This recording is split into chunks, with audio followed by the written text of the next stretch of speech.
তোমরা তো জানো না কখন তোমরা মরবা। শোনো, তুমি অপরাধ করিও যদি তোমার মনে হয় আল্লাহ তোমাকে দেখে না, তখন করিও। তুমি অপরাধ করিও যদি তোমার মনে হয় আল্লাহ তোমাকে জিজ্ঞেস করবে না, তুমি নিশ্চিত বেঁচে যাবা।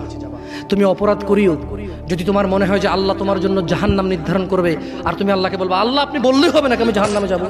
যদি এই ক্ষমতার অধিকারী হও তাহলে তুমি অপরাধ করিও। তোমাকে বলি, মহিলা, মা, বোন, চাচা, চাচি, নামাজ ছাড়া মানুষ মুসলমান থাকে না। ওয়াল্লাহি আমি বলছি না কোথায় বাঁধবেন, তর্ক পরে। আমি বলছি আপনি নামাজটা স্টার্ট করেন। আমি বলছি না যে তারা ওই 20 রাকাত পড়বেন না 8 রাকাত পড়বেন। আমি বলছি যে আপনি পড়েন, 2 রাকাত হইলেও পড়েন। আমি বলছি যে আপনি ঈশার নামাজ 15 রাকাত দরকার নেই, আপনি শুধু 4 পড়েন।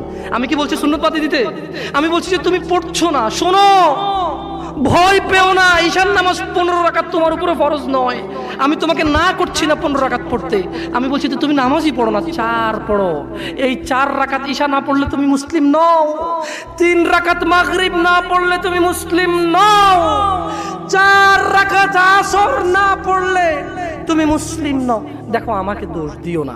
বুখারী খোলো, সালাত অধ্যায়ে যাও, আযান অধ্যায়ে যাও।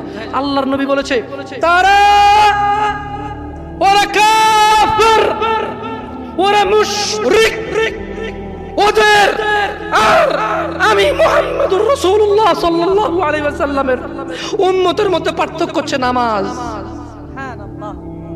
ও সাহাবা, ও উম্মত, তুমি চিনবা মুহাম্মদের উম্মতকে সাল্লাল্লাহু আলাইহি ওয়াসাল্লাম। ও আমার উম্মত, তুমি কি আমার উম্মতকে চিনতে চাও?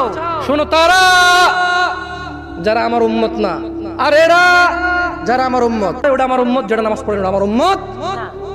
তুমি আল্লাহর নবীর উম্মত।